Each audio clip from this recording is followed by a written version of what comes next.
The coffee was still warm when Sarah Whitmore vanished at the Hansen Company Industrial Park, San Jose, California, population over 65,000. Friday night, September 26, 1947, the air thick with the smell of machine oil and mist from the mechanical workshops, gradually turning off their lights.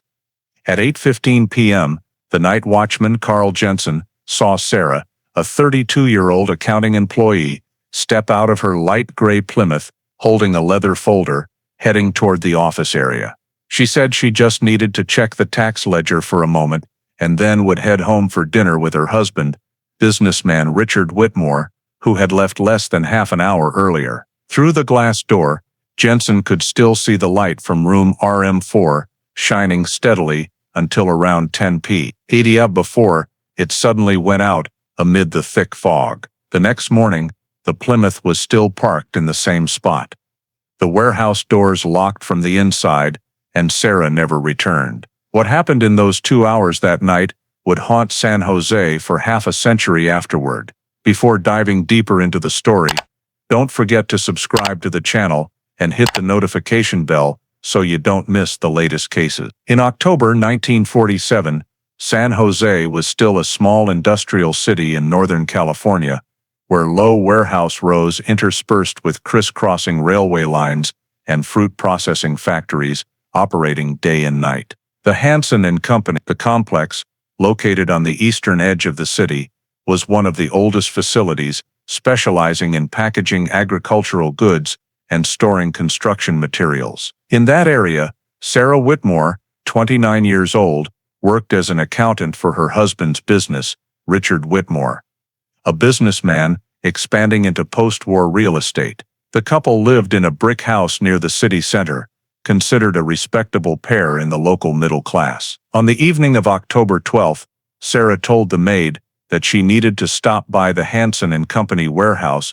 to pick up some accounting documents before transferring the books to the bank the next morning. Shortly after dinner, she left the house, carrying her briefcase and the company key ring, driving her light gray sedan toward the industrial area. At Hansen Company, the night watchman, Mr. Carl Jensen, logged her name in the book upon arrival, saying that Sarah greeted him and went straight to the office area. He remembered the upstairs lights being on for quite a while, the glow spilling out the office windows, overlooking the loading yard. By nearly midnight, when Jensen made his final rounds, he noticed the lights were off, the gate still locked as usual, and Sarah's car was nowhere to be seen. He assumed she had left through the back entrance, the one used by management staff, and made no additional notes in the log. The next morning, when his wife did not return, Richard Whitmore called a few of Sarah's colleagues, but none of them had seen her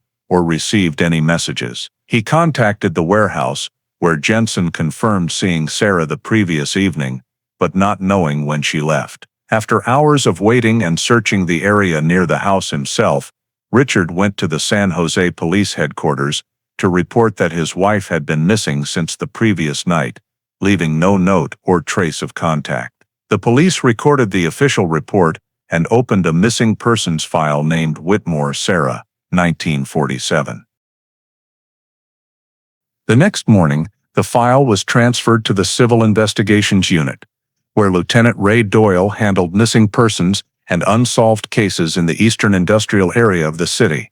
Doyle began by gathering all administrative information about the victim, Sarah Whitmore, 29 years old, accountant at Hansen Company, residing in central San Jose, approximately 5 inches tall, light blonde hair, petite build, cautious personality, no history of illness or psychological instability. The light gray Hudson, the only vehicle she used, had not yet been located. Based on the maid's statement, Doyle determined Sarah left home around 8 p.m. on October 12th, heading to the Hansen Company industrial warehouse. He sent 2 officers to sweep the entire route, checking gas stations, stores, diners, or overnight parking spots, but no witnesses had seen a person or vehicle matching the description. No accident reports, no abandoned vehicles. Doyle then met with the company's night watchman, Carl Jensen, confirmed as the last person to see Sarah alive. Jensen stated that Sarah arrived early in the evening carrying her briefcase, went straight up to the accounting office on the upper floor and did not ask him to open any other areas. The upstairs room lights were on for several hours, then turned off near midnight. The main gate and doors still locked when Jensen made his final rounds. He assumed Sarah might have left via the side entrance at the back, the exit for management staff, and made no further notes in the log. Doyle noted this detail as unusual, since the office area and side exit had only 3 key holders: Jensen, Sarah, and Richard Whitmore. Upon inspecting the doors, there were no signs of forced entry or tampering with the locks. After the session, Doyle returned to the Whitmore family home to interview the husband. Richard recounted a normal evening after dinner. Sarah said she needed to pick up some papers at the warehouse, left in a stable mood. He stayed home all night, woke up to no car, called Hansen Company, then reported to the police. Doyle noted in the report, reporting person's demeanor calm, cooperative, no signs of distress. However, Richard waiting until the next morning to contact the warehouse was evaluated as delayed response. Police also questioned neighboring residents. One confirmed seeing Sarah drive out of the garage just after 8 p.m. Not in a hurry, no one with her. Another said the lights in the Whitmore house stayed on late into the night, which matched Richard's statement that he stayed up working late. Doyle continued gathering statements from Sarah's workplace, learning she was cautious and rarely left work without notice. On her desk, the accounting files were intact, no signs of disturbance. Colleagues confirmed she had not mentioned needing to return to the company that evening, let alone plans to meet anyone. Bank financial reports confirmed no cash transactions. Sarah's account had no withdrawals for several days prior. From all data collected in the first 24 hours, Doyle ruled out voluntary departure. No signs Sarah withdrew money, took personal items, or had plans to leave. The time and location of the disappearance fit neatly within a few miles between home and work, on a familiar route. In the initial conclusion report to superiors, Doyle wrote, "No evidence supporting voluntary hypothesis. Missing persons case occurred under normal conditions, likely involving third-party intervention, possibly an acquaintance or someone with access to the Hansen Company area." The case was officially elevated to serious investigation, with Ray Doyle's team assigned to continue handling the Whitmore file. On the morning of October 14, 1947, Lieutenant Ray Doyle and 2 investigators from the San Jose Police Department conducted a full inspection of the Hansen Company warehouse complex, where Sarah Whitmore was last seen. The warehouse was located adjacent to the Eastern City Auxiliary Rail Line, consisting of multiple rows of connected red brick buildings, with a front loading yard and truck garage, and a 2-story office area in the back for accounting, storage, and technical management. The warehouse was still operating normally, but Doyle requested a temporary halt to shipments that morning for the examination. He started in the office area, where Sarah had worked the night of her disappearance. The small room had cream-painted walls, a desk placed right by the window overlooking the loading yard. On the desk were neatly arranged accounting documents, a few pencils and a slide rule still in place. No signs of disturbance or rummaging through items. The window was locked from the inside, glass intact, lock unscratched. Along the second-floor hallway, Doyle noted a faint smell of construction materials, like fresh mortar or oil paint. He requested the technician review the full floor plan. According to the blueprint, at the end of the hallway was the technical room labeled RM4, formerly used for storing packaging machine repair equipment. As the investigation team approached, they noticed the cement floor in this room was lighter in color than surrounding areas, the surface flatter and thicker than the old warehouse standard. One of the technicians noted that the cement layer appeared new, possibly poured in the past few months. Additionally, the west wall had faint damp stains, as if from a leak or cleaning with a solution. Doyle asked the watchman Jensen, who confirmed room RM4 had not been used since summer because it was refloored for renovation. When asked who directed this, Jensen said he received direct orders from Richard Whitmore, the owner, to clean the floor to prevent mold and metal dust affecting machinery. Doyle noted, construction not registered in internal building records. The rest of the warehouse area was carefully swept. All main doors showed normal use, no forced entry. The backside gate, where Jensen thought Sarah might have left, was locked properly, lock intact, paint unscratched, hinges with no pry marks. In the stairwell area leading to the basement, the technician discovered a few brown stains on the tile floor. Samples were collected for testing, but due to limited 1947 forensic capabilities, they only recorded the description dry stains, possibly rust or organic material. Additionally, in the file storage room, there was evidence of a floor section polished clean like newly buffed, differing from the rest. Doyle found no personal items of Sarah's, no briefcase, no coat, no keys, no identifiable shoe prints or fabric fibers. Everything seemed maintained in order, almost too perfect for a place where someone had just vanished. He requested photographs of the full scene in each area, specially marking room RM4 and the second-floor hallway. After completion, the team regrouped in the main office. Doyle reviewed the inspection minutes, noting the entire warehouse showed no signs of external break-in. All entrances and exits locked per procedure, while the victim did not leave the premises by any known means. He gave an initial assessment in the internal report. No factors supporting hypothesis that victim left Hansen Company area via normal routes. Based on last sighting time, watchman records, and intact lock conditions, event likely occurred inside the warehouse. Room RM4 was noted for detailed review in the next investigation phase, especially due to the new cement layer and unexplained strange material smell not clarified in maintenance records. Before leaving the scene, Doyle ordered the second floor sealed and all activity prohibited in the technical room area.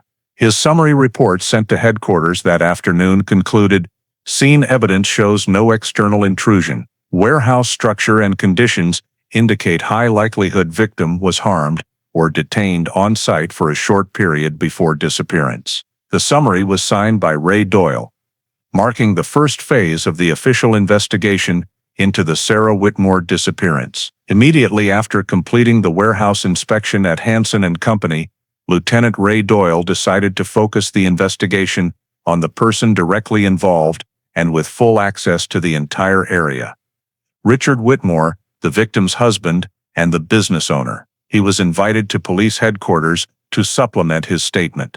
In the initial report, Richard stated that on the evening of October 12, he stayed home all night and did not leave the neighborhood. However, through the investigation team's preliminary checks, Doyle noticed several inconsistencies. A neighbor, living across the street, stated that they saw the family's Hudson leave the garage around after 10 p.m., nearly 2 hours later than when Sarah left the house. The neighbor could not confirm who was driving, only remembering that the headlights were on and the gate opened and closed right after.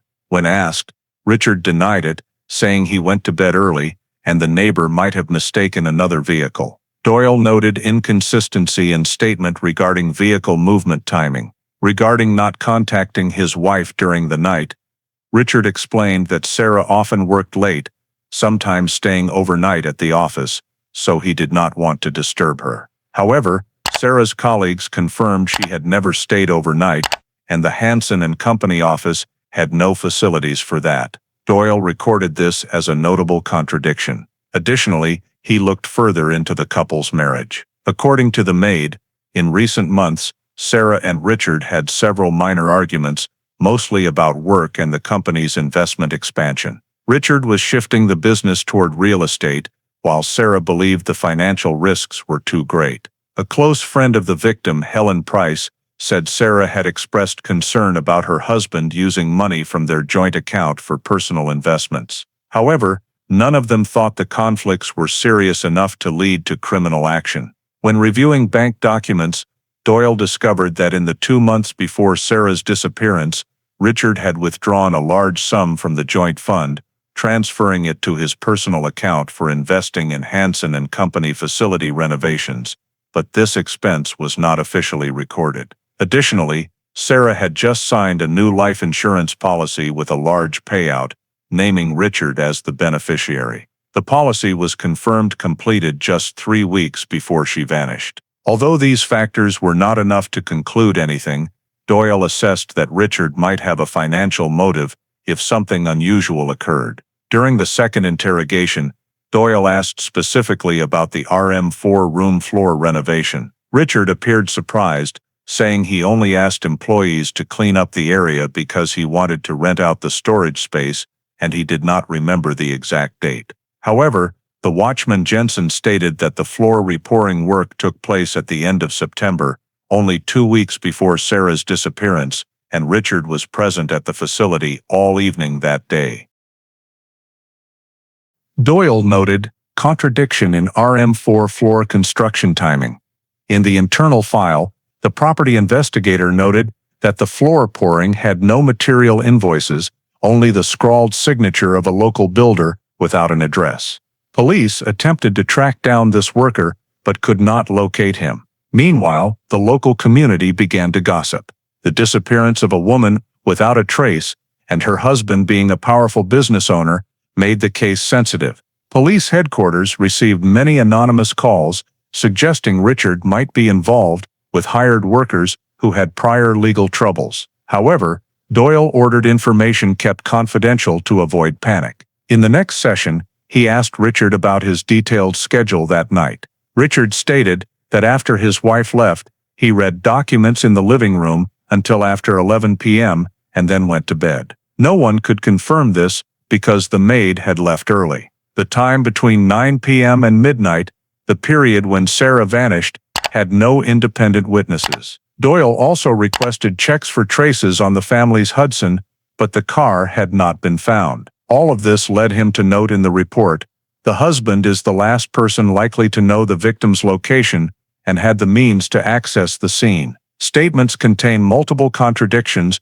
regarding timing, reasons for no contact, and nighttime activities. However, at that point, police had no physical evidence proving Richard's direct involvement in the disappearance. No signs of violence, no witnesses seeing suspicious behavior, and all of his assets remained under legal control. Nonetheless, Doyle officially recorded in the investigation file that Richard Whitmore is considered a potential suspect, requiring monitoring and further verification in the next phase. After completing the initial interrogations and obtaining no direct evidence linking Richard Whitmore to the case, Lieutenant Ray Doyle decided to shift focus to expanding the search scope.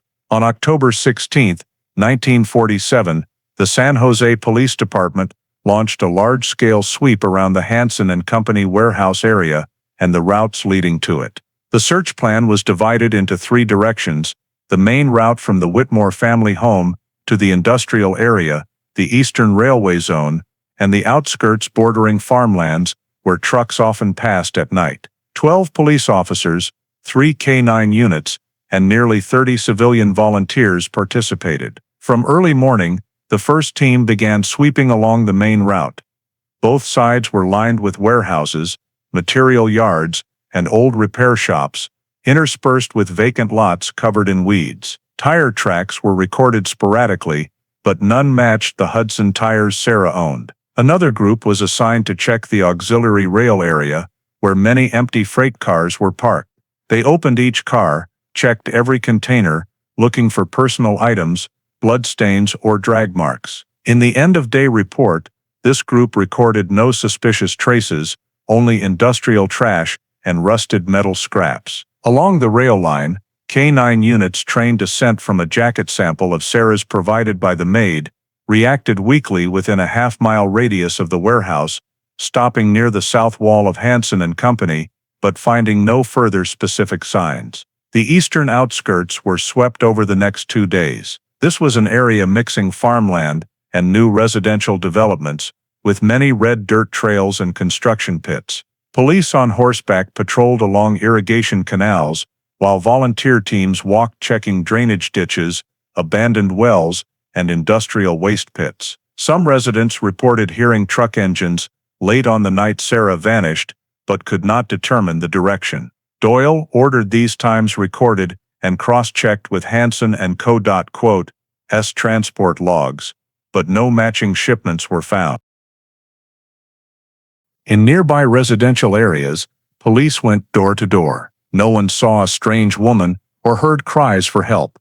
A small bar owner at the start of the industrial street said a man driving a gray Hudson stopped by that night, had one drink and left, but could not recall the face clearly. Doyle recorded this information but could not verify it since the bar had no guest log. The search lasted a full week, expanding to nearly 10 square miles centered on the warehouse. The hydro police team also swept dry irrigation canals, drainage channels, and industrial waste sites, but found no body, clothing, or belongings of Sarah's. In the following days, local press began covering the story, calling it the most mysterious disappearance since the war. Volunteers from women's groups and veterans helped distribute flyers with Sarah's company file portrait. However, no calls or new information led to concrete results. Meanwhile, Doyle continuously reviewed Hansen Co.'s internal records. He requested checks of night shift employee lists, truck entries and exits, and all goods dispatch orders before and after October 12. All were legitimate. No trucks were recorded operating unusually. Drivers confirmed no off-list cargo, no strange packages or materials requested for transport. In the summary report to headquarters, Doyle wrote, "No clear criminal signs within the warehouse perimeter. No physical evidence or traces related to the victim found. Neighboring area searches yielded no results." However, he also noted two unexplained points: the new material smell in room RM4 and the inability to determine the Hudson's travel route. This made the hypothesis that the victim left the warehouse voluntarily less convincing. On October 22, after nearly 10 days without progress, the investigation team decided to expand the file scope, adding possibilities of abduction or body concealment. All data was compiled, including internal company suspicion and potential outside intervention. A map of the industrial area and outskirts was pinned to the investigation room wall, marked with red pins for searched areas and green circles for unchecked spots. Doyle ordered the technical team to list all recent floor pourings or renovations in the area, believing that if concealment occurred, the perpetrator might exploit construction sites or warehouses under repair. While search sub-teams continued sweeping remaining areas,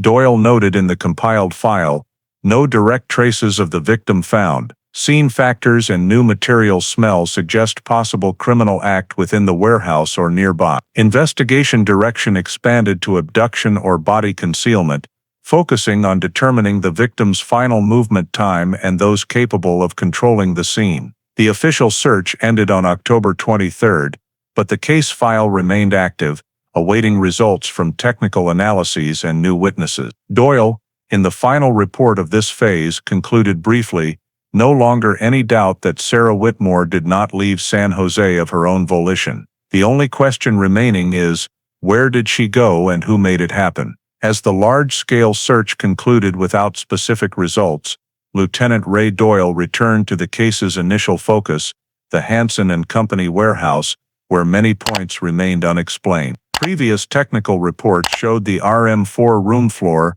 had signs of recent cement pouring, with thickness and color markedly different from surrounding areas. To clarify this detail, Doyle requested review of the company's internal maintenance records.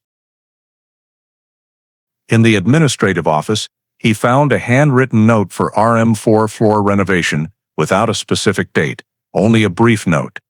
Performed per R. Whitmore's request.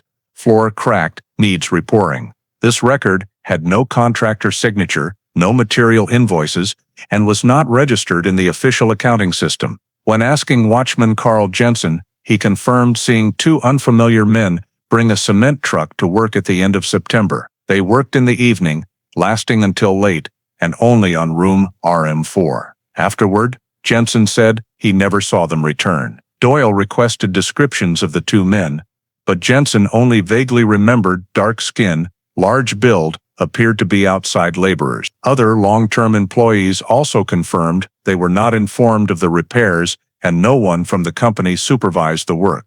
From these statements, Doyle determined the floor repouring occurred very close to Sarah's disappearance date. The internal report clearly stated RM4 floor renovation performed outside procedure, no cost records, possibly personal in nature. When cross-referencing work schedules and finances, he discovered that, during the same period, Richard Whitmore withdrew a cash amount from his personal account equivalent to construction material costs. The sum was not large, but matched estimates for pouring a small area floor. Bank documents recorded the transaction on September 27, less than 2 weeks before the disappearance. Doyle viewed this as a significant detail. He invited Richard to headquarters for clarification. During the session, Richard admitted he ordered technical room floor repairs because he noticed cracks and high humidity, fearing impact on machinery. When asked why it was done after hours and without accounting department involvement, he said he wanted it done quickly to avoid disrupting work progress. Doyle recorded this explanation, but found it unconvincing. A business owner personally directing minor repairs and choosing nighttime was unusual, especially for a rarely used area.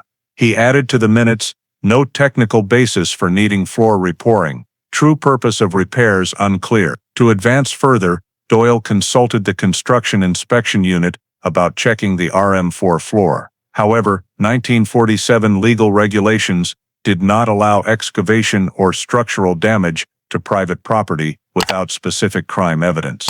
Relying only on suspicion and new material smell was insufficient for a search warrant. He submitted a formal proposal to the Santa Clara County Prosecutor's Office, but they responded that legal grounds were inadequate. Instead, they recommended continued monitoring, gathering more data to strengthen suspicion before requesting an excavation warrant. Doyle accepted this limitation, but did not let it go. He instructed investigators to monitor Richard Whitmore's activities going forward, especially movements related to the warehouse and personnel involved in the construction. An internal report dated October 24 clearly stated, "Proposal to surveil subject Whitmore in work and personal scope. Record all contacts with former employees, contractors, and construction material sources." At the same time, Doyle swept local material stores around San Jose. At a small dealer on South First Street, the owner said someone ordered a small amount of cement at the end of September, paid cash, and signed R. White. No invoice was kept, but the seller confirmed the buyer appeared upscale and drove a gray sedan. Doyle noted the abbreviated signature R. White could be a shortened R. Whitmore. Though not conclusive, this detail was added to the supplemental file. Doyle's compiled report, sent to headquarters at month's end, summarized the entire situation. 1 room, RM4 floor, repoured shortly before victim disappearance. 2. Person ordering repairs was Richard Whitmore, no accompanying accounting records. 3. No witnesses confirming technical need for floor renovation.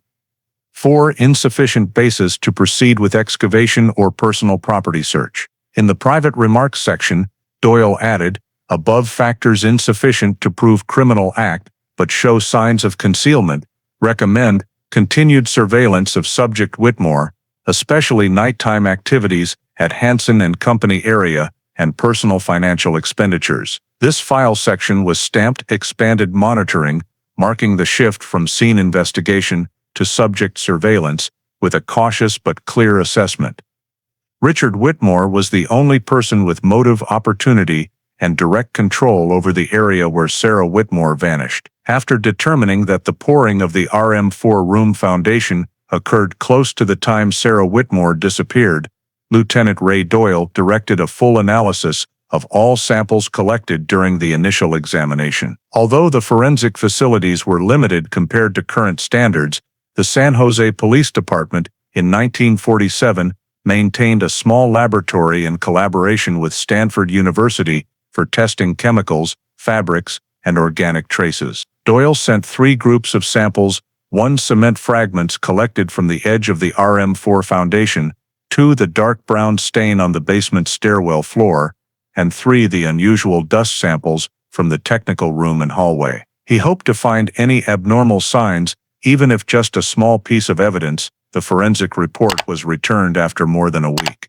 Analysis of the cement composition revealed a mixture containing iron additives produced at a factory in Sacramento, matching the type commonly used in small-scale civil construction projects. There were no signs of lime or organic material mixing, but beneath the surface cement layer, the experts noticed a thin, darker layer that was distinct, indicating it might have been poured over an old layer rather than a complete replacement. This discovery particularly caught Doyle's attention because it reinforced his suspicion that room RM4 had been sealed off rather than simply repaired. The second sample, the dark brown stain, was sent for a hemoglobin reaction test. The result was weakly positive, proving the sample contained human blood components, but heavily oxidized due to time and the humid environment. Blood type testing showed it was type O. According to local hospital records, Sarah Whitmore also had type O blood,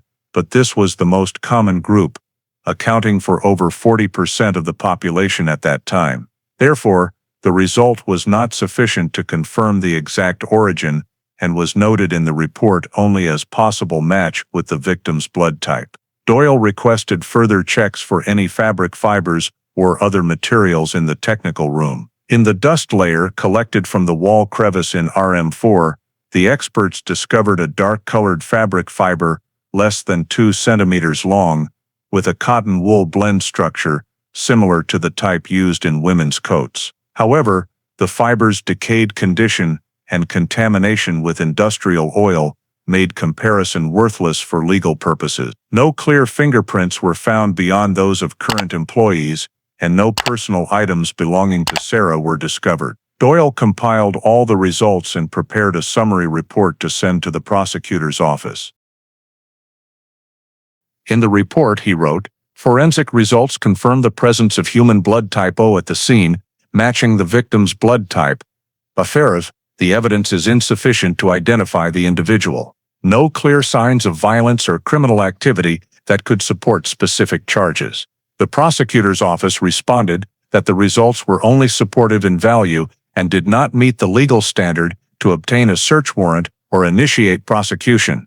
They emphasized that, in the absence of a body, means, or direct witnesses, the case must be handled as missing person of unknown cause rather than criminal offense.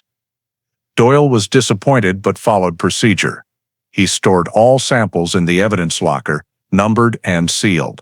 The internal report dated November 4th stated clearly, "Room RM4 contains blood traces matching the victim's type. No new evidence or additional witnesses, insufficient basis for criminal prosecution." In a private note, Doyle admitted he believed the victim had been harmed at the warehouse, but proving it was beyond the technical and legal capabilities of the time.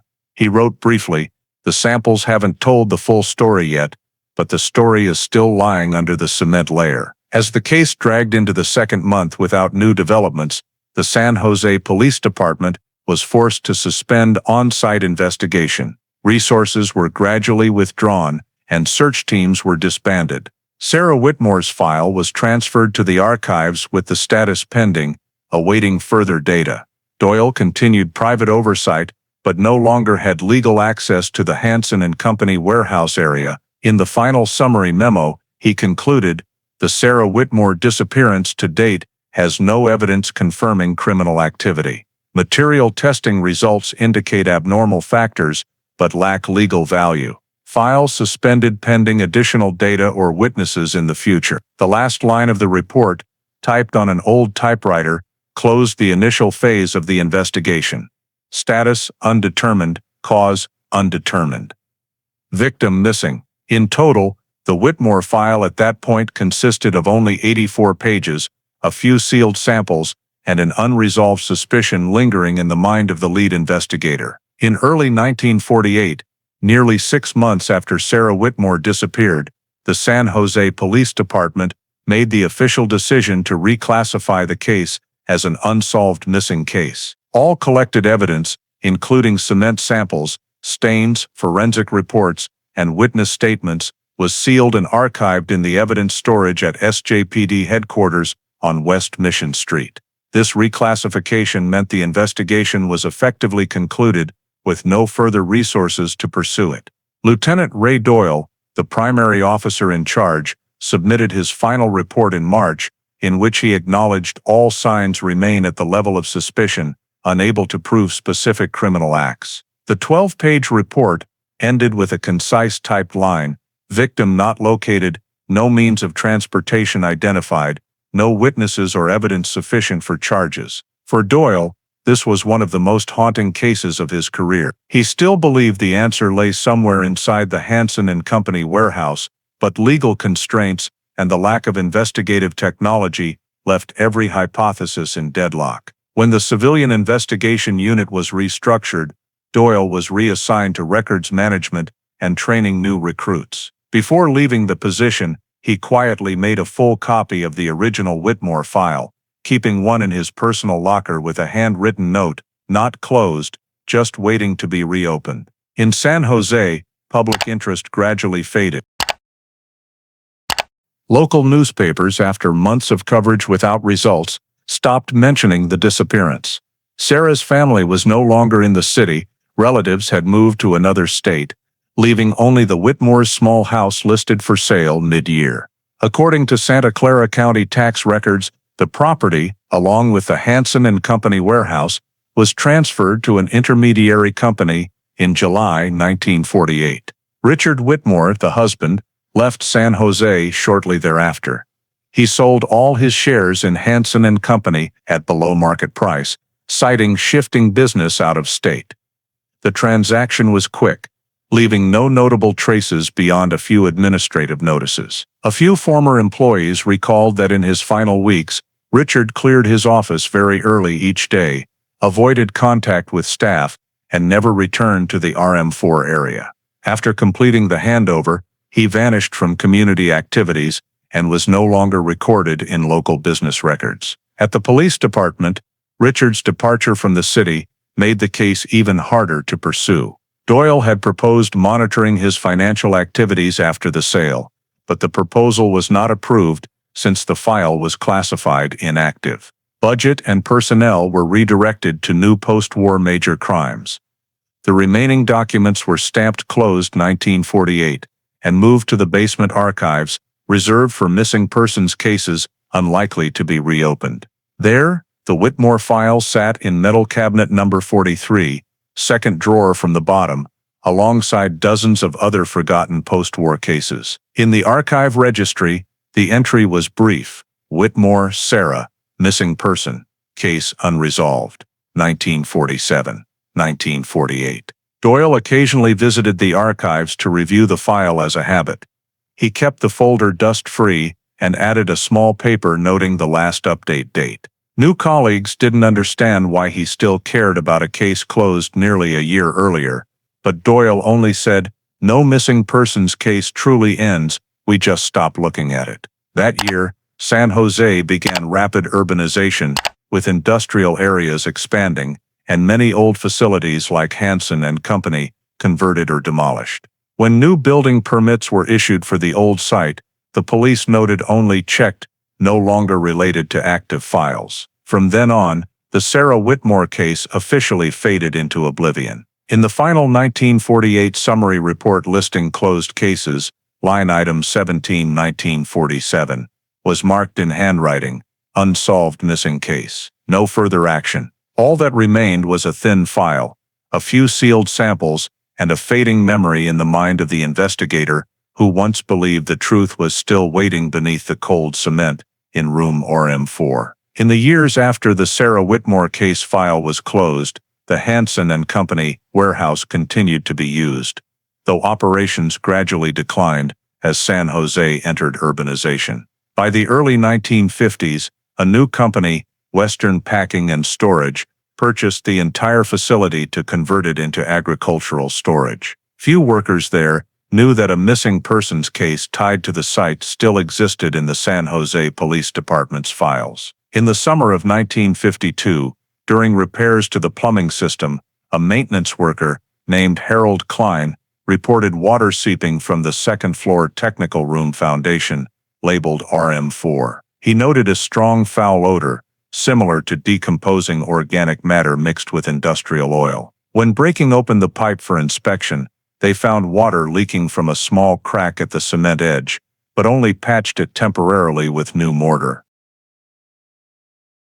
Herald later submitted a memo to facility management, briefly describing strange odor, foundation seepage, cause unknown. This report was never forwarded to investigators. At that time, Hansen Company had changed names, and no one remembered the 1947 disappearance. In subsequent years, similar issues recurred a few times. The old maintenance crew called the area the damp corner, as the RM4 room floor always had stains, regardless of dry or rainy seasons.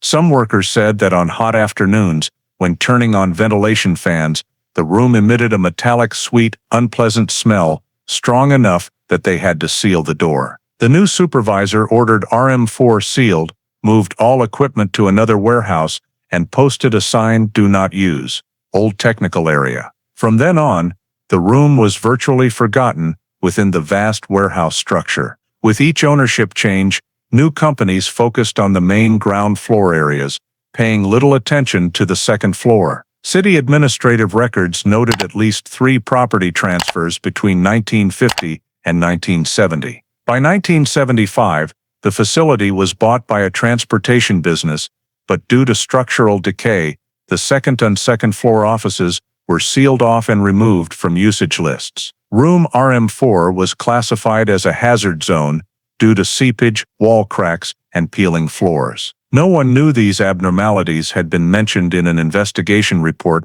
3 decades earlier. Long-term employees recounted that on quiet evenings with few people around, the second floor often echoed clanking sounds, as if something was expanding or moving under the floor. They dismissed it as normal noises from old construction. Even when a structural engineer in 1963 proposed removing the floor layers for thorough waterproofing, the owner at the time refused due to high costs. The room remained sealed. Over time, the old Hansen Company warehouse became a remnant of an outdated industrial area. San Jose entered a technology boom, with the eastern city areas giving way to new developments. Part of the warehouse was demolished, the rest renovated for storage and truck repairs. Nonetheless, room RM4 persisted, sealed and forgotten, like an untouched wall section. In city safety inspections in the late 1970s, technical memos still included the familiar line,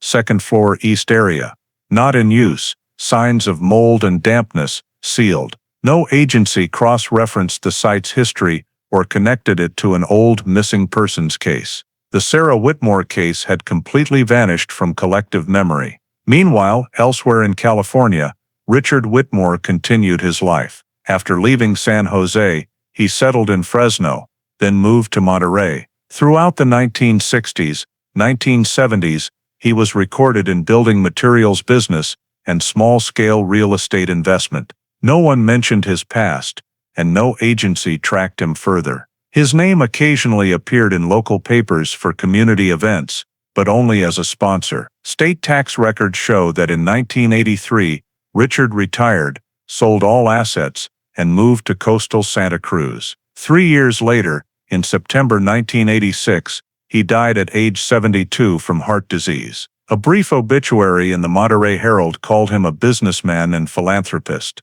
No one knew that name was once linked to an unsolved disappearance 40 years earlier, and in a corner of an old warehouse in eastern San Jose, room RM4 remained silent, locked tight beneath the cement layer that a long-ago investigator could never forget.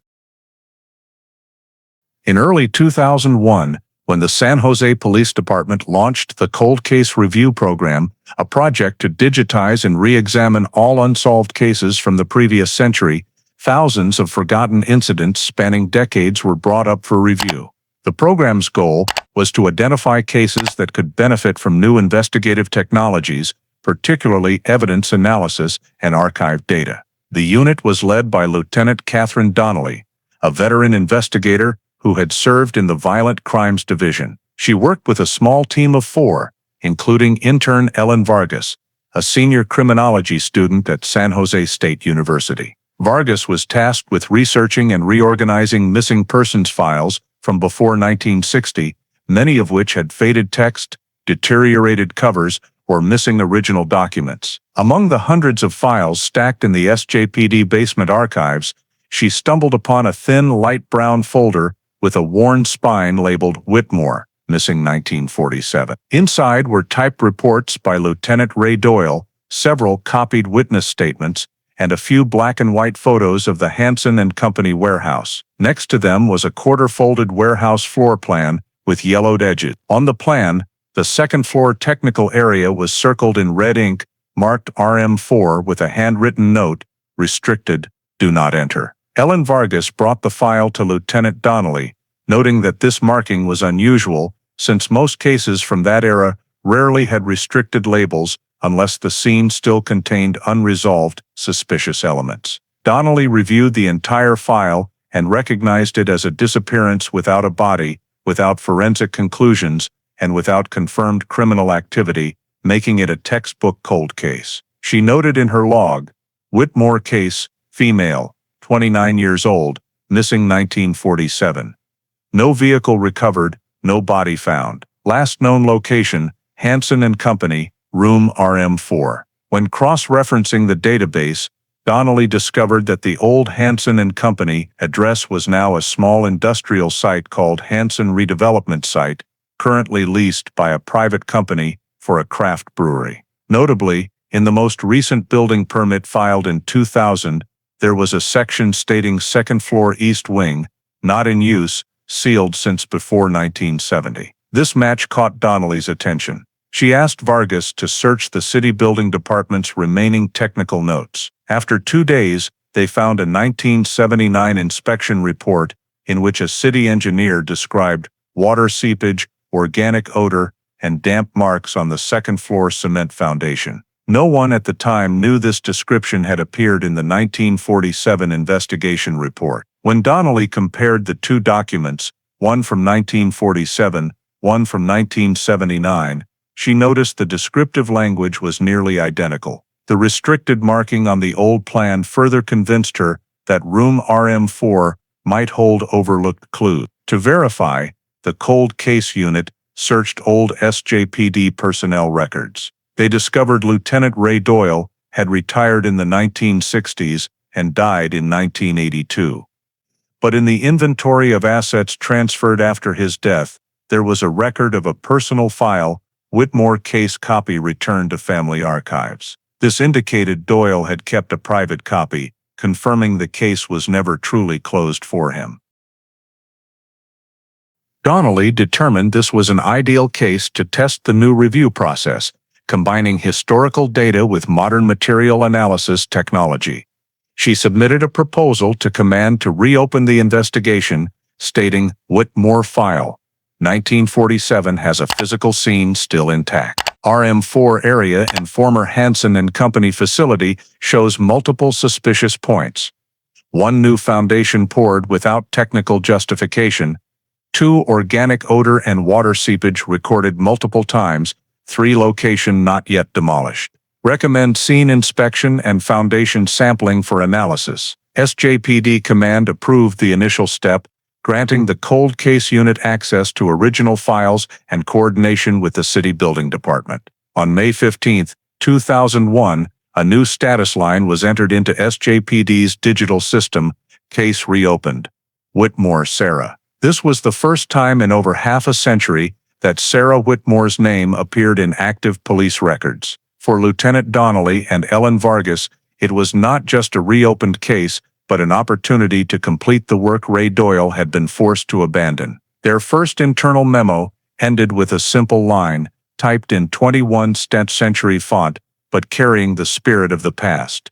Objective verify cause of disappearance in room RM4, Hansen Company facility. From that moment, the Sarah Whitmore case officially left oblivion and entered a new investigation phase after 54 years of being forgotten. Immediately after the Whitmore file was re-entered into the system, Lieutenant Catherine Donnelly began the first step of the re-investigation scene survey. The former Hansen Company facility, now owned by Hansen Redevelopment LLC, had been partially renovated into a craft winery and storage space. When Donnelly contacted them, the company representative was cooperative, though surprised to learn their building was once the focus of a 1947 disappearance. The current owner, Mr. Michael Andrews, confirmed that the east second floor, containing the room labeled RM4, had remained sealed since they took over the property in the late 1990s. He agreed to allow the cold case unit to conduct a technical survey, provided production activities were not disrupted. On May 22, 2001, the forensic technical team and two geophysicists from San Jose State University brought ground-penetrating radar (GPR) equipment to the scene. Their goal was to examine the second-floor foundation structure for voids, anomalous objects, or layered cement pores beneath the surface. Upon arrival, Donnelly noted that much of the building retained its original red brick structure, iron stairs, and dust-covered steel beams. The access to the second floor was secured with a rusted padlock, requiring a saw to open. Room RM4, per the original plan, was in the southeast corner, approximately 20 square meters. When the metal door was opened, a damp, cold air rushed out, carrying the musty smell of old materials. Inside were a smooth cement floor, cracked walls, and a ceiling with traces of old water pipes. Everything seemed harmless, but what caught Donnelly's eye was the clear difference between the foundation here and adjacent areas. The floor was darker gray, perfectly flat, without the natural wear seen in other used sections. She designated this area Zone A on the survey map. The GPR equipment was set up and calibrated to a depth of 3 meters. During the first scan, the screen showed uniform wave returns except for a central floor section where an anomalous reflection appeared, a signal pattern typical of a dense object differing from the surrounding uniform material. The technical team adjusted frequency and rescanned in 2 perpendicular directions. The results repeated. The anomaly was at approximately 1.5 meters depth, estimated size 1.8 x 0.6 meters, rectangular shape. The lead engineer, Dr. Michael Turner, concluded, the return structure indicates a solid object with defined shape, highly likely a wooden or metal box buried in the foundation layer. Donnelly requested expanded scanning of adjacent areas to rule out old construction features. However, the rest of the floor returned uniform signals, confirming this was the only anomaly. In the scene report, she wrote, GPR results confirm artificial object beneath RM4 foundation, not part of load-bearing structure or technical systems. Recommend controlled excavation. Air samples from the room were collected for analysis, showing higher than normal volatile organic compound levels, possibly from microbial decomposition or long-term residual organic matter. Though not yet legally conclusive, the results supported the anomaly hypothesis. To proceed, SJPD needed an official court-ordered search and excavation warrant from Santa Clara County. Donnelly and the legal staff prepared the request, attaching all survey results, the 1947 original file, and GPR images showing the subsurface object. In the motion, she wrote, RM4 scene is the last known location of victim Sarah Whitmore. Modern technology survey detected an artificial object in cement poured after the victim's disappearance. Reasonable grounds to suspect direct relation to the case. The request was filed on May 25, 2001. 3 days later, Santa Clara County Judge Laura Kim reviewed it and requested additional supporting evidence, specifically documentation, proving RM4 was ordered repaired by Richard Whitmore. Donnelly immediately searched land records and old building permits. After 3 days, Ellen Vargas found a 1948 tax record with a note modification, Foundation East Wing. Though only a faded copy, it was sufficient to prove Mr. Whitmore had authority to direct foundation work at the time. On May 30th, Donnelly submitted the supplemental evidence with county notary confirmation. On the morning of June 1, 2001, the Santa Clara Court approved a limited excavation warrant for the second-floor room RM4 at Hansen redevelopment site, allowing SJPD to dig a 2x2 meter area to verify suspected artificial object potentially related to an unsolved criminal file. As Donnelly signed for the warrant, she paused at the name Whitmore Sarah, 1947, printed on the electronic file header, clearly feeling the half-century gap between two generations of investigators. The ground-penetrating radar survey had opened a new door for a case thought permanently closed. From the moment of court approval, the Hansen Company scene officially became an active criminal investigation site after over 50 years of being forgotten. In the end-of-day summary, Donnelly wrote, "Suspected object identified beneath RM4 cement foundation. Excavation warrant approved by county court. Expected execution within 72 hours. On the morning of June 4, 2001, the San Jose Police Department Cold Case Unit, in coordination with the Santa Clara County Forensic Team and geotechnical specialists, conducted the excavation at room RM4 per court order. The scene was temporarily sealed the previous night, and the entire second floor of the Hansen redevelopment site was cordoned off, halting all production. Lieutenant Catherine Donnelly directly supervised the foundation digging, joined by technician Ellen Vargas, 2 forensic specialists, and a prosecutor's office representative. Excavation was done manually to avoid damaging the subsurface object. The top cement layer was nearly 15 centimeters thick, unusually solid for its era. Upon breaking through, technicians found a sand fill layer and a second, darker cement layer beneath. This confirmed prior GPR findings that RM4's floor had 2 poured layers, the lower one older. At approximately 1.4 meters depth, a shovel struck a hard wooden object. Work paused to switch to meticulous digging with small tools.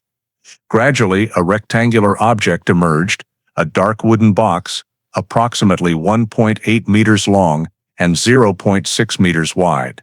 The wood surface was rotted, but corners retained shape due to rusted metal edging. The forensic team used a small saw to open the decayed lid, and flashlight beams revealed human skeletal structure amid soil and fabric scraps. Beside the neck and chest bones was a dark fabric piece, possibly a coat, and an intact silver necklace with an oval pendant.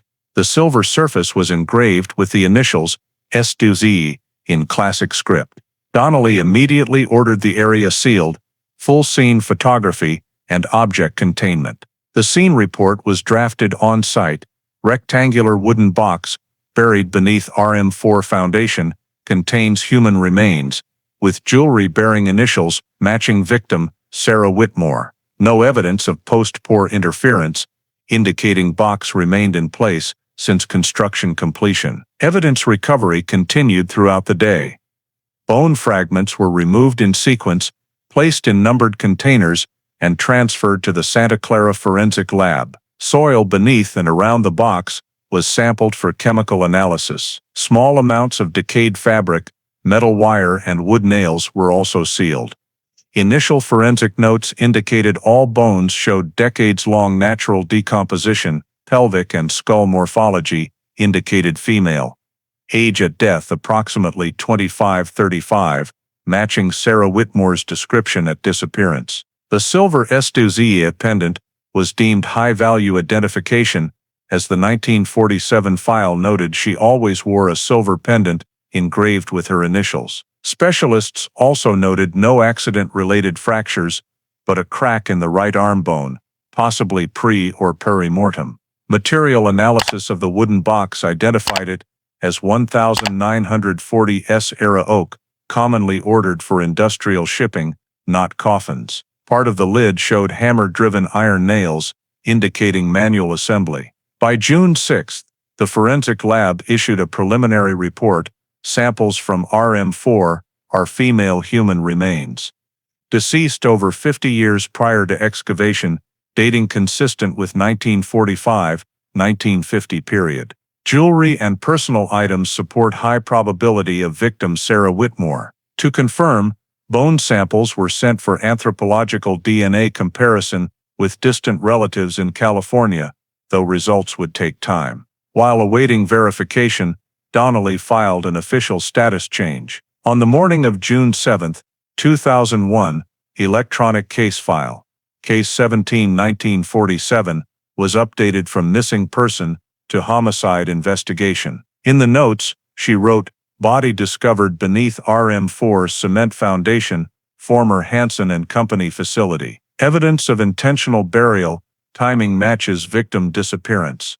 No accident possibility. Recommend identity confirmation and criminal responsibility pursuit. This change marked the first time in over half a century that Sarah Whitmore's death was recognized as a homicide.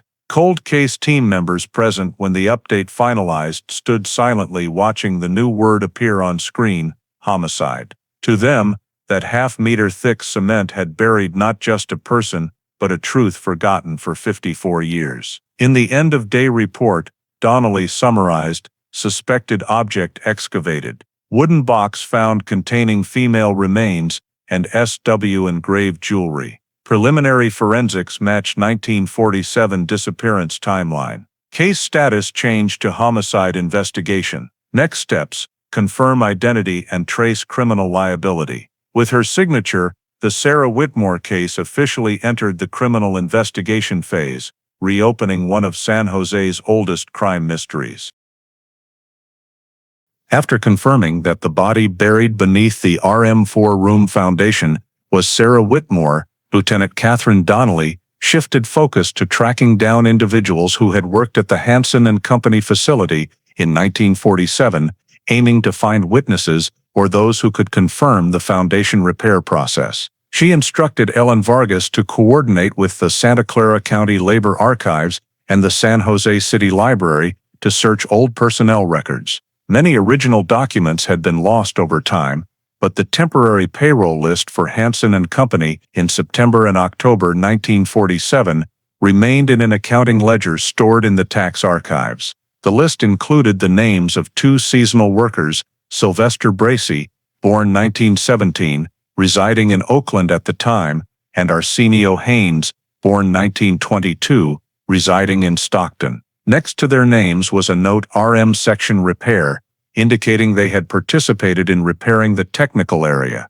This document was immediately photocopied and added to the evidence file. Donnelly requested the Social Security office to trace the two through their work registration numbers. Results showed Sylvester Bracey had died in 1998 from heart disease, while Arsenio Haynes was still alive, residing in a Modesto, California, nursing home for former workers. On June 12, 2001, Donnelly and another investigator traveled to Modesto to meet Haynes. He was over 70, in poor health, but with a sharp memory.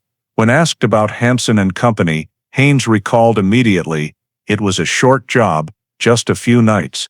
We were hired to repair the old warehouse floor." He recounted that in 1947, Bracey, his co-worker, received a small contract from a well-dressed middle-aged man who introduced himself as Mr. Whitmore, the warehouse owner. He said the technical floor was damaged and needed to be redone discreetly within 2 days. According to Haynes, they were paid in cash, no contract, no engineer supervision. "We could only enter after dark." Mr. Whitmore said it had to be done before morning because office staff were there during the day. When Donnelly asked for details about the work area, Haynes accurately described what is now RM4, small room in the building's corner, smelled of paint and old cement. There was already a foundation layer underneath. Mr. Whitmore said, "Just pour over it to make it solid." He remembered they found a section of floor already dug out, nearly half a meter deep, apparently open before they arrived. When pressed further, Haynes paused and said, "It seemed strange at the time. No pipes, no cables, a hole for no reason." Bracey, who handled the contact, told him not to ask because the boss was paying double just to finish fast. In his official statement, Haynes also stated that Whitmore was present at the scene, observing nearly the entire time. He wore a white shirt, leather gloves, and appeared tense, constantly urging, "Pour the cement really thick." Haynes said, "We worked from afternoon until nearly dawn. When finished, he handed money in an envelope and said he'd clean up the rest himself." No one signed anything. After leaving, they never returned to the site. Donnelly asked if anyone else witnessed it. Haynes shook his head. "Just us and him. Main door locked, only used the side door. He locked it when we left." Throughout the interview, Haynes was cooperative but cautious. pausing at times due to emotion. He said years later, upon hearing about a woman named Whitmore who disappeared, he wondered if it was connected to the man who hired him, but by then, he had left the city and didn't know how to contact police. Haynes' statement was recorded, signed, and compiled into a 14-page transcript. This was the first time in over half a century that a witness confirmed Richard Whitmore personally ordered and was present during the repouring of the RM4 floor. Donnelly immediately cross-referenced the statement with old files. It matched the 1947 report by Lieutenant Ray Doyle, where guard Carl Jensen stated, "Two strange men working at night, pouring foundation under Mr. Whitmore's direction." This alignment strengthened the account's credibility.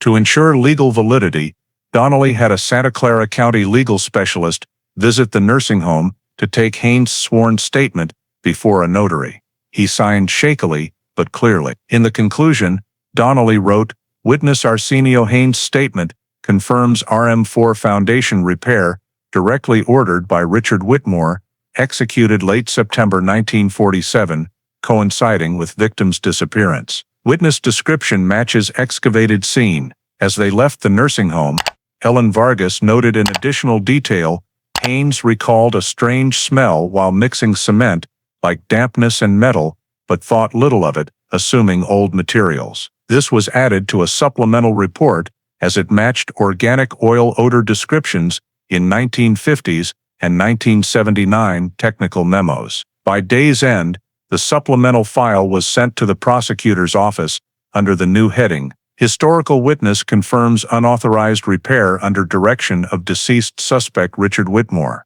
In the evaluation, Lieutenant Donnelly concluded, "Witness Arsenio Haynes provides high-value testimony directly linking suspect to scene. Though Sylvester Bracey is deceased, Haynes's account suffices to open additional traceability avenues." After over half a century, the faded accounts of two workers from that year had returned like the missing piece in the picture Ray Doyle once left.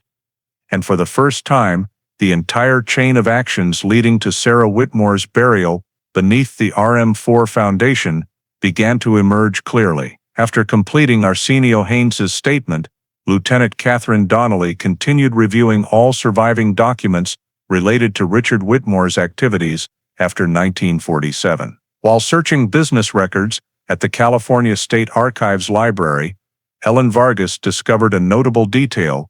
Whitmore and Sons, founded by Richard in 1949, had stored numerous accounting documents and internal meeting audio reels. These materials were donated to the Monterey Business Archives Institute in 1980, after Whitmore's death. Donnelly immediately requested access. On July 2, 2001, the cold case team visited the Monterey Archives. In the catalog, they found a small tin box containing 3 reels from 1950, labeled Internal Meeting Recordings, Whitmore and Sons. The reels were well preserved, not digitized, still in the common 1/4-inch magnetic tape format from the early era. Archive staff confirmed they were business records with no public restrictions. Donnelly decided to copy and bring one back to SJPD's audio forensics lab for examination. During the initial playback, the technical team found the content mostly consisted of executive meetings between Richard Whitmore and associates. The first reel recorded a discussion about acquiring a Fresno warehouse unrelated to the case. But on the second reel, approximately 43 minutes long, a strange conversation appeared from minute 31 to 36. A middle-aged male voice, identified as Richard Whitmore, said, "I've already handled that matter. Nothing left at Hansen. We have to stay quiet to protect the company's reputation. Whatever remains has been sealed." Another voice, unidentified, responded, "Are you sure? I heard there's still a strange smell there," Richard replied. "Doesn't matter, we cleaned it, poured new cement, and no one remembers what it was anymore." This dialogue left the team silent. Donnelly immediately requested audio forensics to analyze the voice for identity confirmation. Results from voice print analysis software, comparing against Richard Whitmore's public speeches archived at local radio stations from 1953 and 1958, showed 96.4% match. High correspondence for the same speaker. Additionally, the frequency characteristics of R and Theth sounds were identical. The expert report concluded, voice on Whitmore and Sons 1950 reel matches, Richard Whitmore samples from public recordings. Donnelly ordered the relevant segment extracted, created a digital copy, and stored it per evidence protocol. The audio was sent to the Santa Clara County Prosecutor's Office for legal value assessment. Though the tape did not specifically mention victim Sarah Whitmore, the phrases that matter at Hansen and poured new cement perfectly matched case data. Legal experts evaluated it as indirect admission of concealing an event at Hansen Company warehouse during 1948. In the internal report dated July 6, Donnelly wrote, Whitmore and Sons business reel shows Richard Whitmore's voice discussing handling matter at Hansen and poured new cement. Content aligns with case timeline and scene. Though not direct criminal admission, it is strong supporting evidence affirming his knowledge. To bolster authenticity, Donnelly contacted Thomas Greeley, 82, former Whitmore and Sons secretary from 1949-1952. He confirmed the company routinely recorded internal meetings for minutes, and the voice was indeed Richard's. He also recalled in 1950 overhearing Whitmore vaguely say, "My old company in San Jose had a floor foundation issue, but didn't understand it." Greeley's confirmation further legitimized the reel as original material. On July 9, 2001, SJPD Legal issued an internal memo accepting the Whitmore and Sons reel as Type 2, indirect evidence in the Whitmore file. The audio copy was sealed in evidence envelope 0117-1950A. Donnelly prepared a summary report to the prosecutor. Reel demonstrates suspect Richard Whitmore's clear awareness of pouring cement and sealing at Hansen Company site only 3 years after wife's disappearance. Voice, scientifically verified. Secondary witness confirms authenticity. Recommend considering as evidence establishing post-act knowledge. Ellen Vargas added in a supplemental report dialogue reveals fear of discovery, using phrases handled and stay quiet, reflecting concealment intent. On July 11, the reel was played during a cold case team meeting. As the audio echoed through the conference room speakers, the group fell silent. The calm, even voice, neither remorseful nor fearful, spoke of cleaning an incident everyone now understood was Sarah Whitmore's death.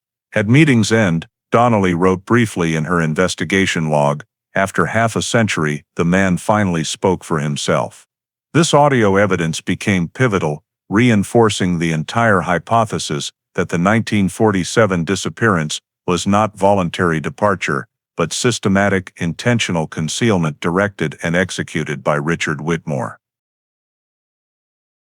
After the 1950 audio recording was confirmed authentic, Lieutenant Catherine Donnelly decided to expand the investigation into financial records, the missing piece to solidify evidence for the entire case. She believed that if Richard Whitmore ordered the RM4 Foundation report at the time of Sarah's disappearance, traces of cash transactions might remain in his 1947 accounting or tax ledgers. Ellen Vargas was tasked with accessing Hansen Company sold accounting records transferred to San Jose Business Archives in the 1970s. After nearly a week of review, Vargas discovered in Ledger C, September to October 1947, 3 unexplained expenditures, all listed under RM Section Infrastructure Repair Costs. The first, dated September 24, $185, noted cement pouring, Bracy team. The second, September 26, $47.50, noted mixing materials purchase, paid at Oakland Supply Store. The third, September 27, $25, noted only night service, work completion. The timing of these 3 expenditures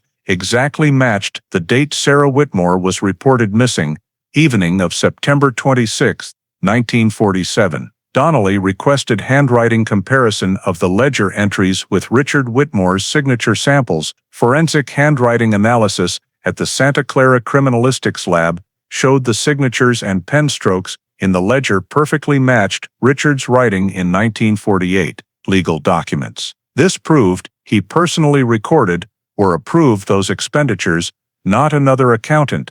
Beyond the three main entries, Donnelly also found a transaction in Richard's personal California Commerce Bank statement, dated September 23. Withdrawal of $300 cash, no purpose noted.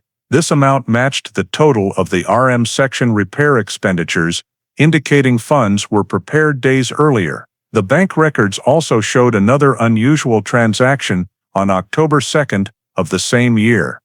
$120 payment to a small hauling service named Sutter Hauling Company. Further inquiry revealed the company specialized in transporting construction materials and waste. Tax agency records confirmed Richard was their only client in October 1947. Investigators believe this payment likely related to transporting excess materials or cleanup after the foundation was poured, consistent with the disposal hypothesis. Vargas's summary report detailed the transaction chain from September 23 to October 2, 1947, describing it as a continuous spending sequence to conceal RM4 activity. When connected, Donnelly saw the timelines and contents tightly aligned with witness Arsenio Haynes's statement, paid in cash, worked at night, poured thick foundation, finished before dawn. Her financial analysis concluded, cash withdrawal 3 days before disappearance,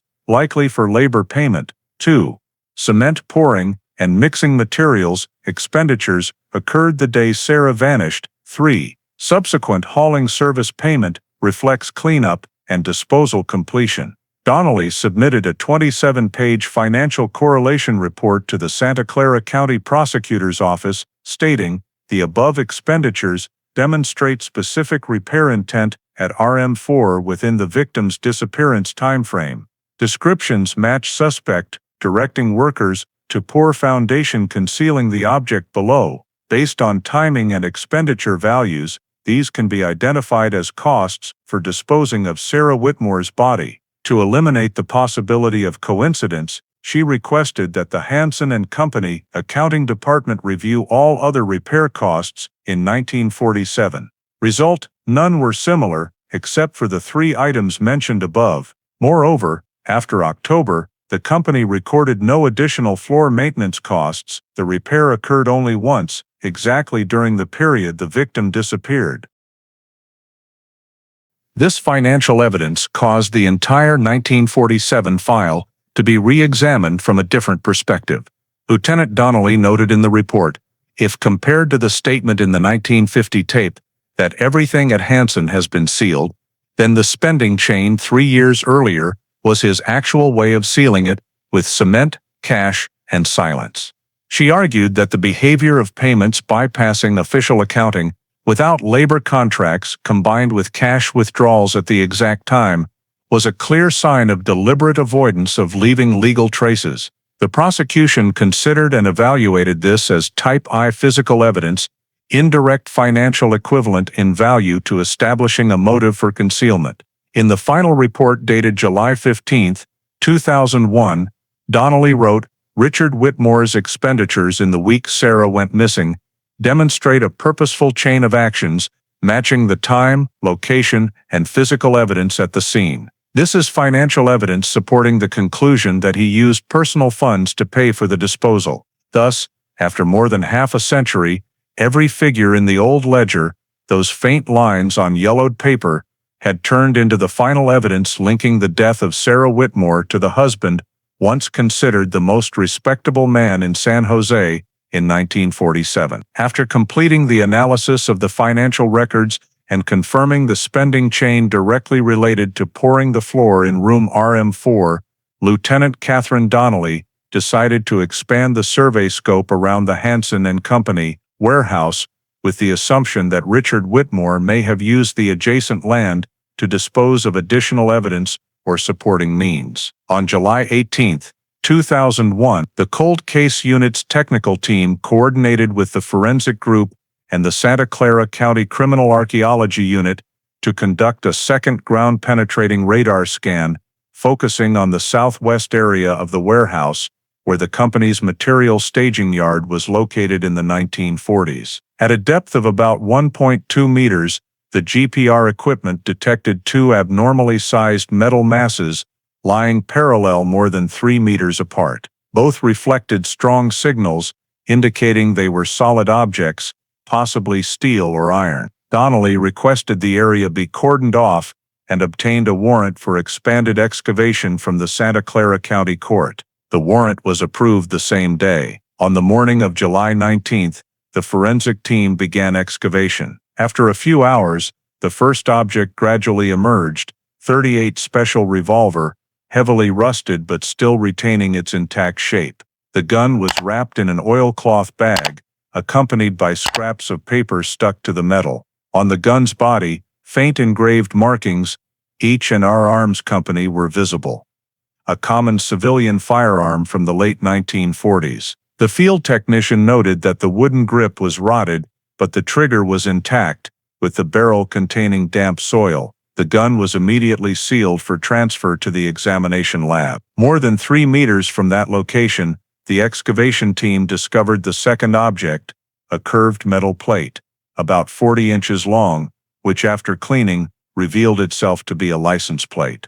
The numbers were faint but readable, 4N7213, with the line California 1947. Engraved below, the DMV records confirmed the same day, this plate was registered to a 1-ton Dodge truck owned by Whitmore and Company, with Richard Whitmore as the registered representative, and the vehicle records reported as liquidated in 1948, without destruction or resale certification. Both the gun and the license plate were documented as supplemental evidence in the 1947 Whitmore file. When brought to the technical lab, initial examination confirmed the gun still had potential for extracting old fingerprints thanks to residual preservative oil on the trigger area. The forensic lab used latent fingerprint detection methods with ninhydrin powder and ultraviolet light. Notable results: 2 complete fingerprint samples, one matching the archived record from Richard Whitmore's 1939 gun registration, the other unclear due to fading and oxidation. For the license plate, the investigation team determined the rust around the edges contained soil traces similar to the type found in room RM4, namely soil mixed with cement and San Jose River sand from before 1950. This indicated the plate had been buried in the warehouse area during a comparable time frame. Donnelly believed the gun and license plate could be part of an expanded disposal effort, a way to eliminate tools or evidence related to the night Sarah disappeared. According to SJPD records from 1947, Richard Whitmore owned a silver-gray Dodge truck, commonly used to transport goods between home and the Hansen Company warehouse. In the old report by Lieutenant Ray Doyle, witness guard Carl Jensen had stated that on the night Sarah disappeared, he saw Mr. Whitmore's truck parked near the warehouse side door, headlights off, but the engine still warm. That detail was not pursued at the time due to lack of physical evidence.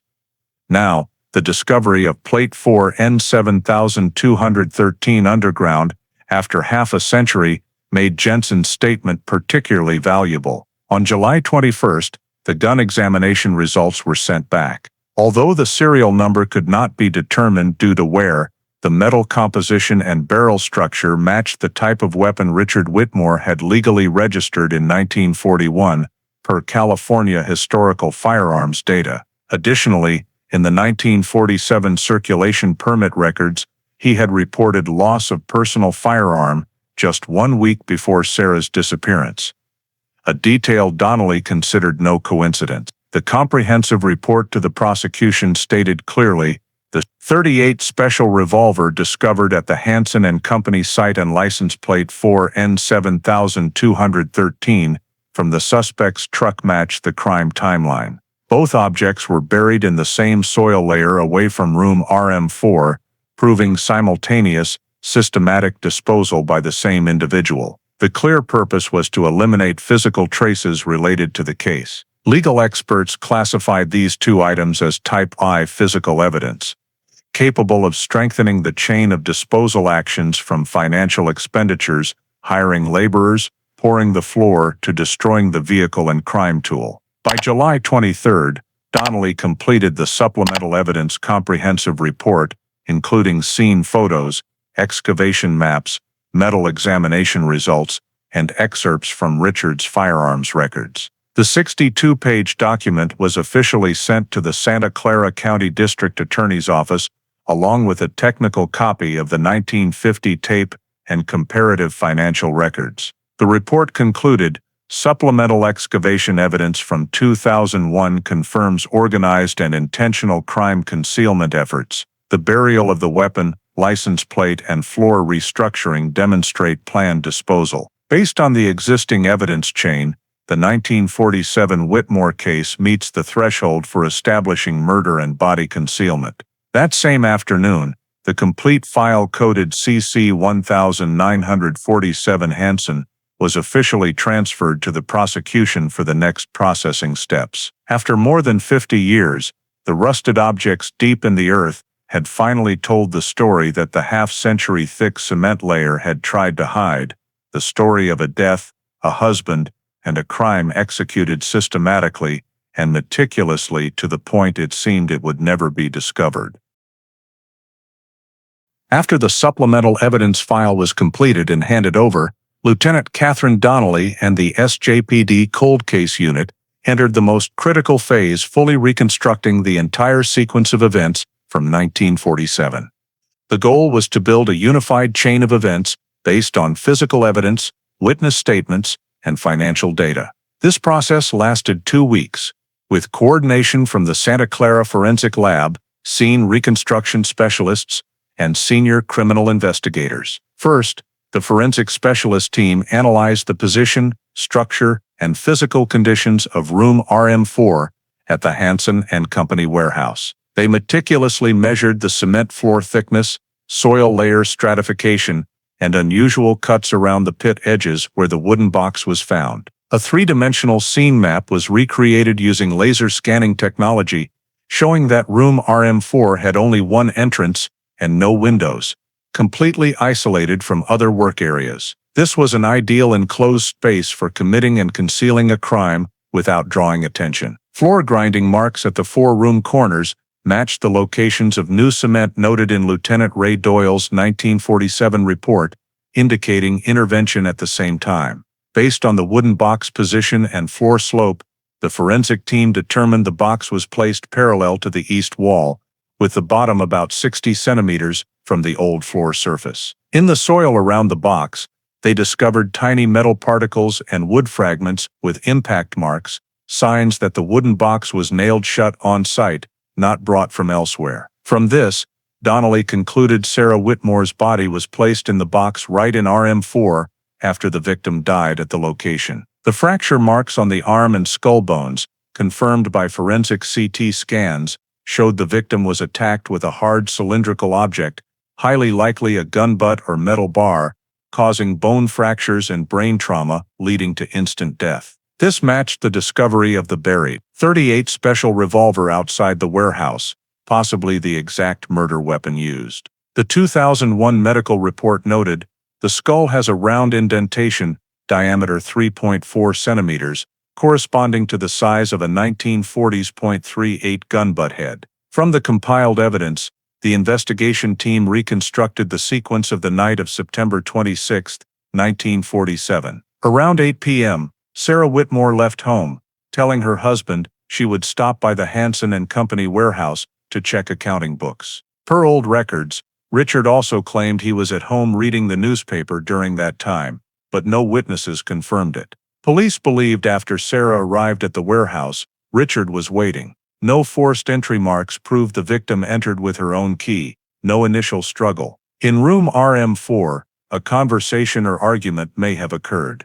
Based on financial data and marital conflicts, the investigation team believed the incident stemmed from financial and control disputes. After Sarah was attacked, Richard stayed at the scene all night to clean up. Old industrial oil traces on the floor and the new poured cement proved concealment occurred within 24 hours after the murder. Donnelly reconstructed the next step based on Arsenio Haynes' statement. The following morning, Richard hired 2-day laborers to repour the RM4 floor. The burial pit was prepared in advance, the box containing the body placed under the soil, and the 2 workers knew nothing beyond following instructions. They were paid in cash, no contract, then left. Immediately after, Richard personally locked the RM4 door and sealed it with a restricted area, storage only, sign. At this point, the post-murder action chain was reconstructed relatively clearly. 1. Preparation. Richard withdrew cash and purchased cement materials 3 days before the disappearance. 2. Execution. Attacked Sarah in room RM4 with a hard object. Concealment. Placed the body in a wooden box, buried under the floor. Hired 2 workers to pour new cement. 4. Trace elimination. Buried the gun and truck license plate to avoid direct links. 5. Silence.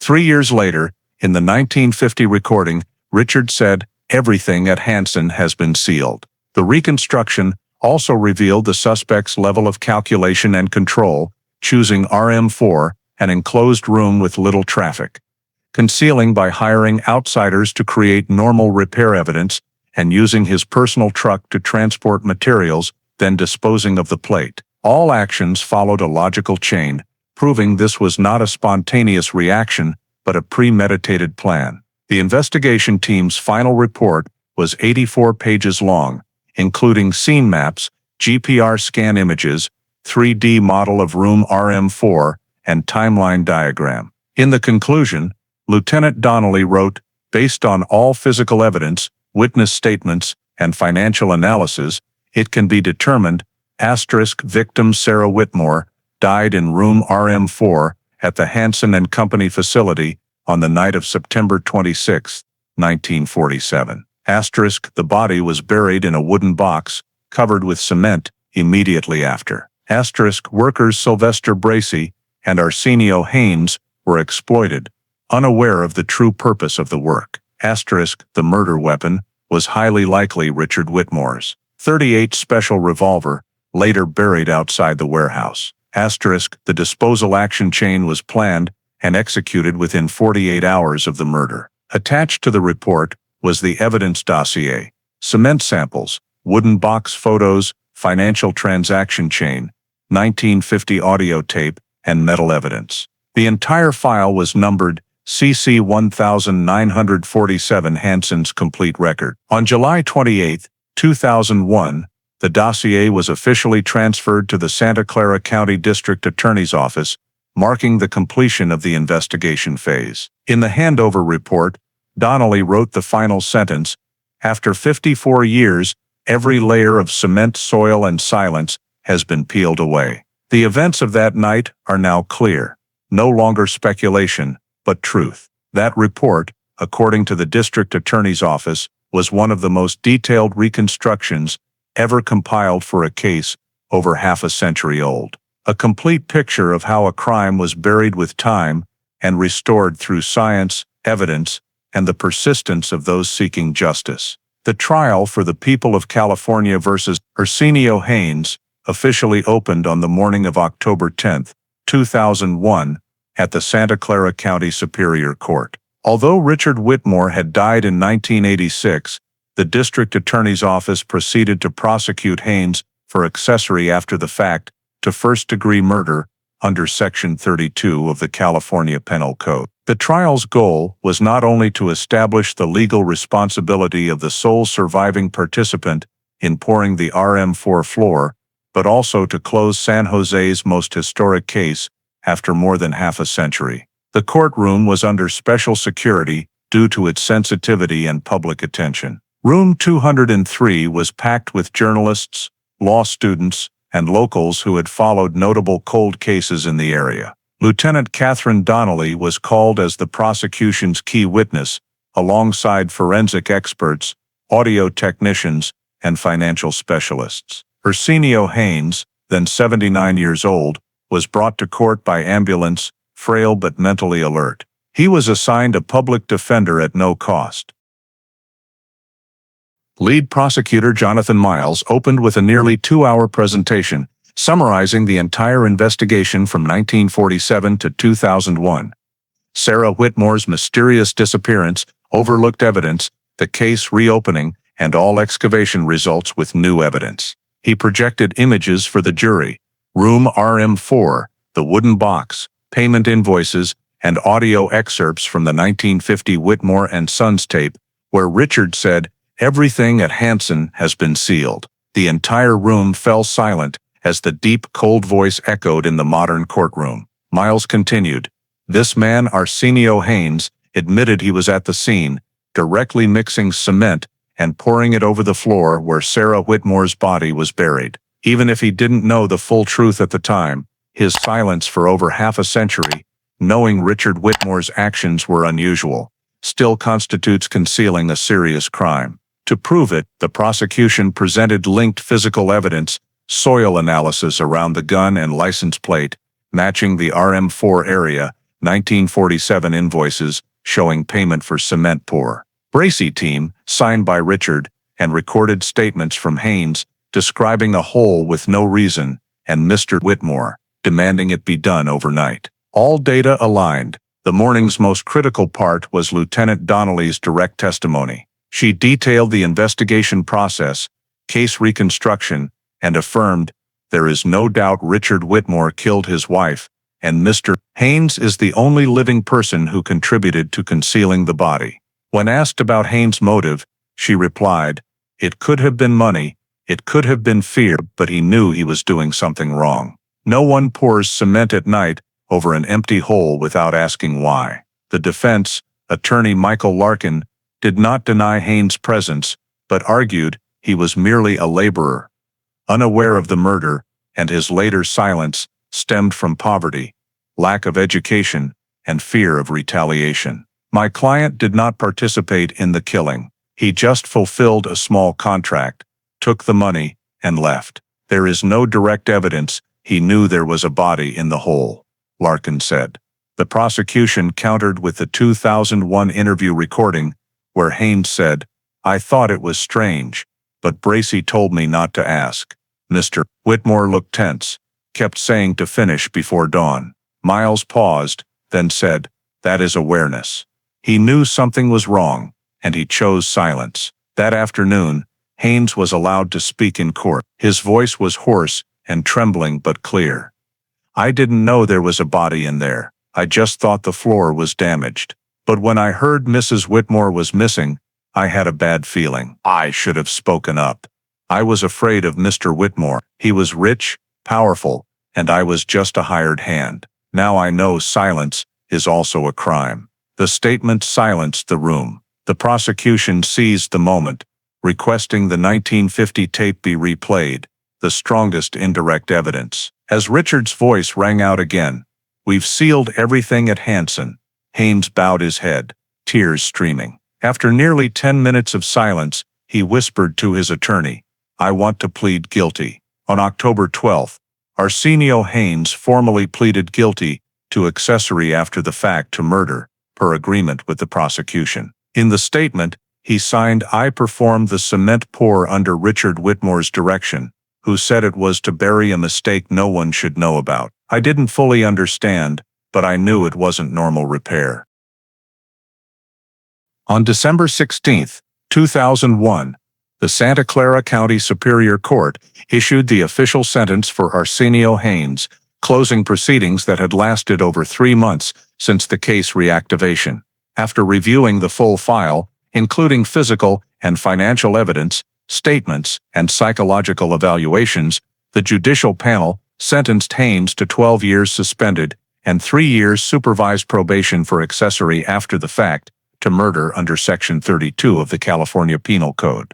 In reading the sentence, Judge Helen T. Morales stated, "The court acknowledges that the defendant, at the time of the 1947 offense, did not directly participate in the killing, but intentionally contributed to concealing the consequences of a serious crime. That action delayed justice for over half a century. However, considering his age, frail health, and cooperation during the investigation, the sentence was suspended, no incarceration, with conditions of compliance with supervision and providing further information if requested. In the sentencing, Judge Morales dedicated a section to establish legal conclusions regarding the deceased, Richard Whitmore. She read aloud from the Santa Clara District Attorney's conclusion, based on all collected evidence, including scene samples, 1947 financial records, the 1950 audio tape, witness statements, and 2001 forensic reports. The court determines Richard Whitmore, San Jose citizen, was the principal perpetrator in the murder of Sarah Whitmore, occurring on the night of September 26, 1947, at the Hansen Co facility. The suspect died in 1986. Thus cannot be criminally prosecuted, but legal and moral responsibility is fully recorded in this judgment. The room fell silent as the judge paused, then continued. This is not just a verdict for one case, but an affirmation that time cannot erase truth. Every action, no matter how small, leaves a trace, and justice may be late, but it will come. This sentence was regarded as the final legal conclusion, closing the longest-standing case in San Jose criminal history, spanning 54 years since Sarah Whitmore's disappearance. On December 20th, the District Attorney's Office issued Legal Recognition Number 0247HW, summarizing the entire process and confirming the following official points. 1. Victim, Sarah Whitmore, missing and murdered in 1947. 2. Principal perpetrator, Richard Whitmore, victim's husband, directly responsible for the death and body disposal. 3. Accomplice, Arsenio Haynes, participated in pouring cement in room RM4, aware of unusual conduct, and failed to report. 4. Legal conclusion, case classified homicide, solved per California Department of Justice regulations.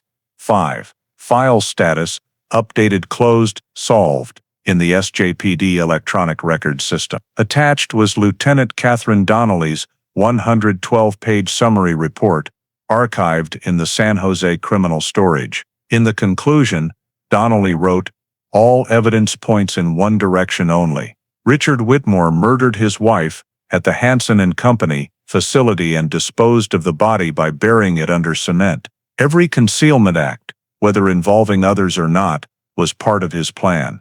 This case proves the value of preserving records and pursuing justice to the end, no matter how much time has passed." After sentencing, Haynes was returned to the Modesto nursing home.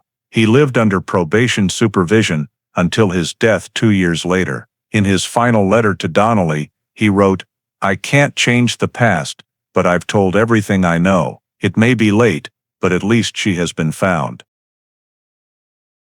Local media widely covered the case outcome, calling it San Jose's oldest cold case solved. The San Jose Mercury News ran a front-page story on December 28, 2001, headlined, "Truth Beneath the Concrete, Justice for Sarah Whitmore." The article quoted the District Attorney's Office. "Thanks to forensic science advances and the cold case unit's persistence, a case thought forgotten has been fully decoded." In January 2002, the California Department of Justice officially released the updated list of cold cases solved in 2001, 2002, marking the Whitmore, Hansen Co case as solved. 2002. It was the oldest case closed that year, and the first in state history with a recognized legal conclusion for a deceased perpetrator. Internally at SJPD, the file was incorporated into criminal investigation training as a model for handling old cases, including financial cross-referencing, exploiting vintage audio evidence, and examining decades-old cement. The archives also built a replica model of room RM4 for display in the History of San Jose Justice exhibit. On the final page of the judgment, Judge Morales wrote, "Justice does not discriminate by years. Those who bear guilt may pass away, but truth does not die." Recognizing Richard Whitmore as the perpetrator and closing this case is not only a legal duty, but a reminder that what is buried will one day be unearthed by evidence, memory, and truth. On January 4, 2002, the SJPD Electronic Archives officially displayed the final update, Case File 17-1947. Status. solved. After more than half a century, the name Sarah Whitmore was removed from the permanently missing list, returned to its rightful place in history, victim of a murder and a symbol of justice's unending journey. The Sarah Whitmore, San Jose 1947, case was not just a decades-long investigation, but also a reflection of values and challenges still present in modern American society. In that story, a successful businessman, Richard Whitmore, honored by the community for decades, was ultimately proven to be behind a brutal crime. The greatest lesson lies not in the criminal act, but in the power of truth and the importance of transparency in any society. In today's America, where public trust in institutions is tested, the case reminds us that reputation cannot overshadow justice, and power or status should never be a shield for morality. The journey of Lieutenant Catherine Donnelly and the cold case team is a symbol of perseverance and professional duty. Using GPR technology, voice print, and meticulous financial analysis, they proved science can bridge past and present, and justice is never too late if people still believe in truth. Amid America's current issues with backlogged cases, judicial errors, and forgotten victims, the story emphasizes the critical need to invest in investigative technology, evidence preservation, and maintaining public faith in the legal system. From Richard Whitmore, we learn that deception can endure but not forever. From Sarah, the value of being remembered truthfully, and from Donnelly, that justice is not an outcome, but a journey, sometimes spanning a lifetime, to prove truth has the final word. If you believe justice never dies, and truth always finds a way, please subscribe to the channel to join us in exploring more cases forgotten by time. Thank you for following Sarah Whitmore's story. See you in the next episode of True Crime: Secrets Unearthed from the Past.